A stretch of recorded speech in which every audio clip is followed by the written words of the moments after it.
एक तेरे भरोसे पे।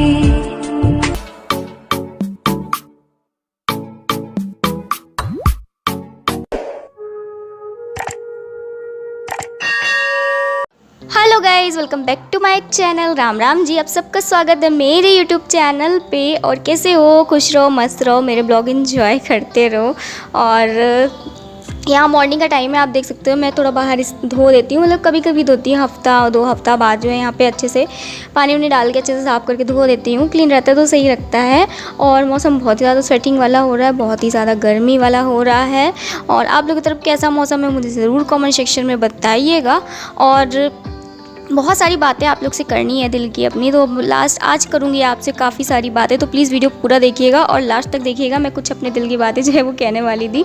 और यहाँ पे जो है मैं ना क्या करती हूँ, उसको धोने के लिए थोड़ा सा इसमें सर्फ़ डाल देती हूँ, या फिर कभी कभी मैं शैम्पू भी यूज़ कर लेती हूँ। यस फ्रेंड्स, उससे थोड़ा मतलब क्लीनिंग ना अच्छी से हो जाती है। धोने के बाद जो एक अलग से शाइनिंग सी आती है, तो इसलिए मैं थोड़ा सा सर्फ़ डाल लेती हूँ। अगर सर्फ़ नहीं रहता तो कभी कभी शैम्पू यूज़ कर लेती हूँ, कभी कभी अगर नहीं रहता है तो। वरना ज़्यादातर सर्फ़ से ही करती हूँ। और इसको इधर भी मुझे क्लीन करना ही पड़ता है, क्योंकि फ्रेंड्स एरिया हमारा ही है, तो साफ़ सफाई तो अपने को ही रखनी है, कोई और तो करने आएगा नहीं दूसरा। और साफ़ सफाई अपने आप को इंसान को अच्छी भी लगती है। इसके बाद फ्रेंड्स मैं अपने कमरे भी मतलब सारी क्लीनिंग जो हो चुकी है, बस यहाँ पे एक बार और झाड़ू में लगा देती हूँ, क्योंकि थोड़ा सा यहाँ पे ना मतलब ये आए हुए थे बाहर से अपना, कहीं तो बारिश लगी हुई थी बाहर। मैंने बताया था ना कि बारिश हो रही है हमारे तरफ, तो बारिश तो हो रही है लेकिन गर्मी वैसी की वैसी ही है। तो आए थे, थोड़ी सी मिट्टी जो है ना ये लेके चले आए थे। बाद में मैंने जब इन्हें कहा तो चप्पल बाहर निकाला, तो वही बस मिट्टी को मैं बाहर कर रही हूँ। तो वैसे तो सारी क्लीनिंग मैंने कर दी थी अपने घर की, सारी क्लीनिंग वगैरह करने के बाद ही लास्ट में बाहर धोती हूँ अगर मुझे धोना रहता है तो। और मैं अपने वीडियो में जितना से हो सके, जितना मैं नॉर्मल ही बोलने की कोशिश करती हूँ, जो कि मेरी नॉर्मल मेरी भाषा है, मेरी वॉइस है, मैं उसी तरह बोलती हूँ। लेकिन पता नहीं क्यों बहुत लोग कहते हैं कि मैं एक्टिंग करती हूँ, बट मैं एक्टिंग नहीं करती हूँ फ्रेंड्स। सच में मैं जो नॉर्मल होता है वही बोलती हूँ। और यहाँ पे देखिए मैं आ चुकी हूँ अब अपने कमरे में, और यहाँ पे मेरा दूध जो है ना फट चुका था, इतनी ज़्यादा गर्मी पड़ रही थी। मैंने अपना दूध गर्म भी करती हूँ बराबर प्रॉपरली, लेकिन फिर भी इसको गर्म करने के लिए मैंने रखा था, और दूध जो है वो मेरा फट गया था। तो यहाँ पे ये दूसरा दूध लेके आए हुए थे। चाय वाय बनाने के लिए अलग दूध लेके आते हैं, मैक्स के लिए थोड़ा अलग दूध लेके आते हैं, क्योंकि मैक्स को दूध की ज़रूरत है, तो उसके लिए जो गाढ़ा दूध रहता है वो वाला लेके आते हैं। मैं कमरे के बाहर खड़ी हुई हूँ, और हो सकता है बताऊंगी क्या बात है, लास्ट में बताऊंगी, अभी नहीं। लास्ट में अपने मन की बात करूंगी। इनके कपड़े लेने आई थी, देने के लिए इनको ले जाती हूँ।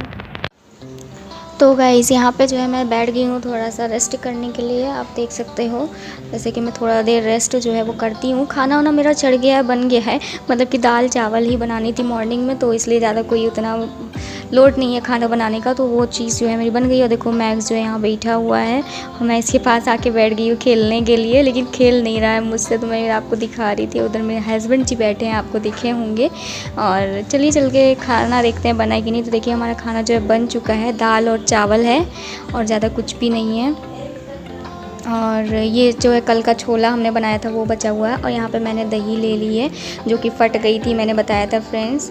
मैं फट गई थी, मैंने अभी नहीं बताया, अब बता रही हूँ। तो फ्रेंड्स दरअसल हुआ क्या कि ये मैक्स के लिए 2 पैकेट दूध लेके आए हुए थे, तो उसमें से एक पैकेट ना मुझे ऐसा लगा जैसे दही जम चुकी है। तो मैंने क्या किया ना कि थोड़ा सा और दूध लेके उसमें दूध डाल दिया, ताकि दही जो है अच्छे से जाम हो जाए। मैं थोड़ा डर भी रही थी, अगर जमेगा नहीं तो मुझे बहुत बड़ी डांट पड़ जाएगी अपने हस्बैंड जी से अगर दही नहीं जमी तो। लेकिन फाइनली दही जो है वो जम चुकी है, और मेरा जो ये प्रयोग है वो काम में आ गया है। तो इसीलिए आप लोग भी सोचिएगा, मतलब रिस्क वाला काम हो गया ना, अगर दही ना जमती तो मुझे बहुत ज़्यादा डांट पड़ जाती।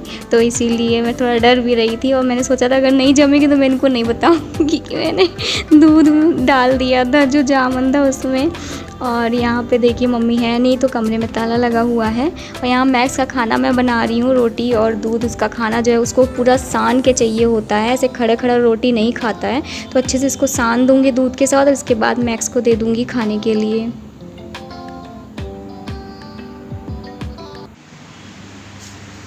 हाँ, तो मैं लाइट जला लूँ ताकि थोड़ा सा ठीक से दिखे आप लोगों को। और बैठ के थोड़ी सी कर लेती हूँ बातें। मम्मी लोग नहीं है, ताला लगा हुआ है कमरे में। मैं दिखा देती हूँ आपको, ये देखो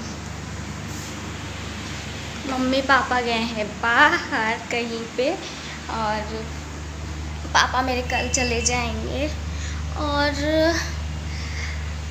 हाँ, और मैं एक बात ये कहना चाहती थी कि मेरी सब्सक्राइबर हैं जो कि मुझे कहती हैं, मैं थोड़ा सा टाइटल आज ऐसे डालूँगी ताकि वो आएँ और देखें मेरे ब्लॉग को।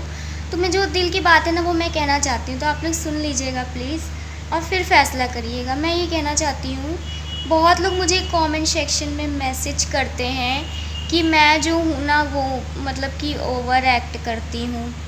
मैं ना आज इसीलिए जितनी भी मेरे अंदर की बातें हैं वो बोलूँगी आज वीडियो में। थोड़ा बहुत मैंने ब्लॉग चला दिया था, देखते हैं कि कितना लंबा मैं बोलती हूँ कितना नहीं।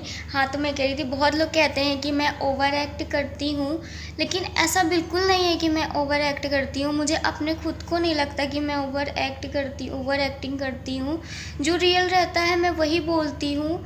अच्छा, आप लोग यही बताइए ओवर एक्टिंग का क्या मतलब होता है। ओवर एक्टिंग का मतलब ये होता है कि मैं बहुत ज़्यादा जो है बन ठन के आ जाऊँ, इतरा के बोलूँ, या फिर जो है वो ना दिखा के कुछ और दिखाऊँ, तब वो होता है ना ओवर एक्ट करती हूँ। या फिर मैं गलत चीज़ को सही कह के बताऊँ, या फिर जैसा हूँ मैं जैसी हूँ वैसे ना बन के कोई और चीज़ बन के मैं आऊँ, तो उसे कहते हैं ना ओवर एक्ट करना। आप मुझे एक चीज़ बताओ, जब मैं उदास रहती थी, सैड रहती थी, तब भी आप लोग मुझे कहते थे कि रोया मत करो, ओवर एक्टिंग मत ज़्यादा किया करो।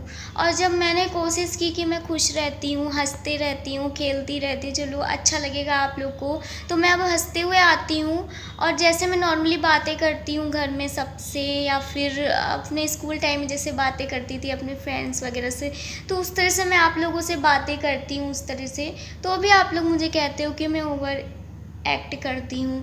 मुझे ये बात बताइए, क्या अच्छे से किसी से बात करना, बोलना, किसी को इज्जत देना, किसी को सम्मान देना, मैं आप लोग को बहनें कहती हूँ, तो वो मेरा ओवर एक्ट हो गया? मतलब मैं कहाँ ओवर एक्टिंग कर रही हूँ, आप मुझे प्लीज़ बताइएगा। अगर मैं बहुत ज़्यादा मेकअप करके आ रही हूँ, चलो बहुत ज़्यादा हाई फाई मतलब आपको दिखा रही हूँ कि मैं बहुत ज़्यादा गहने, साड़ी, फलाना ठिकाना सब पहन के आ रही हूँ, तब आप मुझे कहोगे तुम बहुत ओवर एक्टिंग करती हो, बहुत ज़्यादा बन ठन के आती हो, बहुत ज़्यादा दिखाती हो, तब आप बोलिए। मैं तो एकदम सिंपल सी जो मेरी लाइफ है, जैसी मेरी ज़िंदगी में जी रही हूँ, वो दिखाने की कोशिश करती हूँ। जितना भी मुझसे होता है मैं दिखाती हूँ। मैं मानती हूँ मैं बहुत ज़्यादा ब्लॉग में अभी नहीं कर पा रही हूँ, लेकिन यार मैं यहाँ पे कुछ यूट्यूबर्स का नाम लेना चाहूँगी, ताकि आप लोग को लगे कि आप लोगों ने उन लोग का तो सपोर्ट किया है, बट मेरा क्यों नहीं कर रहे हो। मेरा सपोर्ट अगर करते तो मैं भी किसी मुकाम पे पहुंच जाती ना। जैसे कि एक हमारी हैं गांव की शांति जी, आप उनके पुराने ब्लॉग्स देख लीजिए। उनके ब्लॉग्स में वो कहाँ पहले बाहर घूमने जाती थी, नहीं जाती थी ना, घर में ही बैठ के अपना दिल का हाल, दुख, दर्द, सुख सब बताती थी आपसे।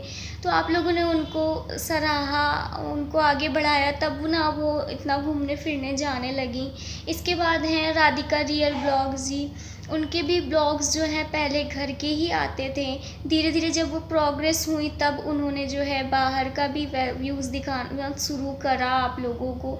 हमारी एक है यूपी ब्लॉगर संगीता जी, जो कि बहुत ही ज़्यादा डाउन लेवल के, मतलब मुझसे भी बहुत ज़्यादा उनका जो है हालत ख़राब है, स्थिति ख़राब है, लेकिन आप लोगों ने उनको समझा और उनको जो है आगे बढ़ाया, और आज भी उनका साथ दे रहे हो।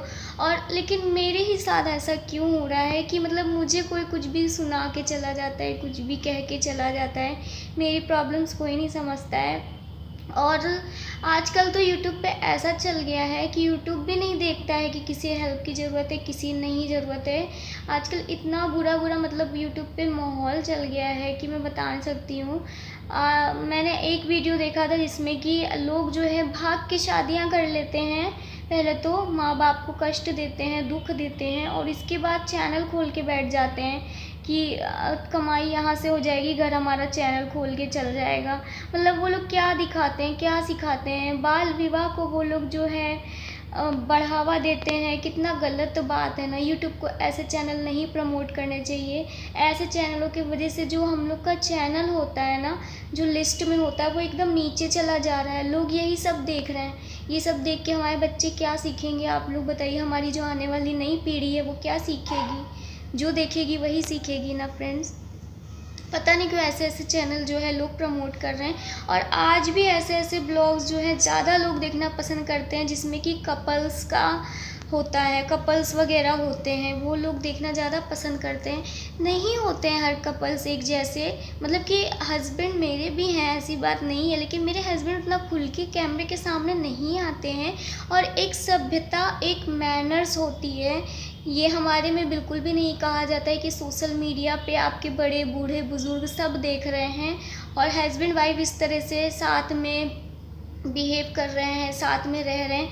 हो सकता है किसी लोग को ये बात बुरी लगे, लेकिन हम लोग की ये सभ्यता संस्कृति नहीं है मेरे ख्याल से। तो आजकल तो ज़माना ऐसा आ गया है कि कोई शर्म हया कुछ भी रहा ही नहीं किसी में। तो बिल्कुल भी मेरे ऐसा नहीं है। तो ये चीज़ भी मैंने दिखा पाती हूँ, तो शायद आप लोग को इसलिए पसंद नहीं आता है। और मेरे हस्बैंड जो है बहुत ज़्यादा शर्मीले टाइप के हैं, और मैंने बताया ना शुरू से उनके मम्मी पापा नहीं रहे हैं, तो वो उतना खुले मिजाज के नहीं हैं, हमेशा जो है अपने में ही रहे हैं। तो कैसे वो इतना खुले मिजाज के हो पाएंगे, आप खुद सोच के देखिए। मैं उन्हें कहती हूँ, लेकिन वो कहते हैं मैं नहीं आ पाऊँगा ब्लॉग में, मैं नहीं बोल पाऊँगा, अगर आऊँगा तो चुपचाप बैठा रहूँगा, कोई फ़ायदा है नहीं। तो क्या फ़ायदा है बताइए आप लोग। तो प्लीज़ ऐसे मत कहा करिए कि मैं ओवर एक्ट करती हूँ। और मुझे तो एक दो मैसेज ऐसा आया इंस्टा पे, ये तुम क्या मेहनत कर, मतलब मैं इंस्टा आईडी अपनी बताती हूँ तो जो भड़ास निकालने वाली हैं वो लोग मुझे मैसेज करती हैं कि तुम क्या मेहनत करती हो, घर के काम करती हो और यूट्यूब पे 1 2 10 15 मिनट की वीडियो बना के डाल देती हो, क्या मेहनत करती हो? कोई मेहनत नहीं करती हो। और आके जगह जगह बोलती रहती हूँ कि मैं बहुत मेहनत करती हूँ, बहुत मेहनत करती हूँ, मेरी हेल्प करो, सपोर्ट करो, ये वो। क्या यही यूट्यूब भी तुम्हारा एक है क्या? ये वो पता नहीं कैसे कैसे लोग मुझे कमेंट कर रहे हैं, मैसेज कर रहे हैं इंस्टा पे। आप लोग के लिए डियर यूट्यूब कुछ नहीं होगा, बट मेरे लिए यूट्यूब बहुत कुछ है। मैं बहुत से सपने ना अपने आँखों में लेके आई थी, बहुत से ख्वाब देख के आई थी कि हाँ मैंने जो लाइफ में कभी कुछ कर नहीं पाई तो यहाँ से मैं कुछ अचीव करूँगी, कुछ करूँगी। तो बहुत सारे सपने देख के मैं आई थी, यूं ही नहीं आई थी। और बहुत ही ऐसी सोच हमारे परिवार की है कि लड़कियों को बहुत ज़्यादा फाउंडेशन में रखा जाता है। आप लोगों ने देखा ही होगा मेरी मम्मी को कितना बुरा लग रहा था, मैं कल वीडियो बना रही थी तो उनकी, तो सोच के देखिए आप लोग खुद ही। और मम्मी मेरी कह रही थी संसार में पूरा फ़ोटो चला जाएगा, तो ऐसे ही पहले मुझे भी कहती थी मम्मी पापा कि पूरी दुनिया देखेगी फ़ोटो, कहीं फ़ोटो का कुछ गलत यूज़ हो जाए। पता नहीं क्या क्या मम्मी पापा के माइंड में आता था, तो बोलते थे मुझे। लेकिन ये सब चीज़ें उनको नहीं पता थी कि किसी फ़ोटो वीडियो गलत यूज़ करना एक क्राइम होता है, उसके लिए एक साइबर कोड बना हुआ है। तो मैंने बताया तब समझे वो लोग। तो प्लीज़ ऐसा मत कहा करिए मैं ओवर एक्ट करती हूँ, मैं ओवर एक्ट नहीं करती हूँ। मैं सिर्फ खुश रहती हूँ अपने ब्लॉग में, ताकि आप लोग को ब्लॉग देखना अच्छा लगे।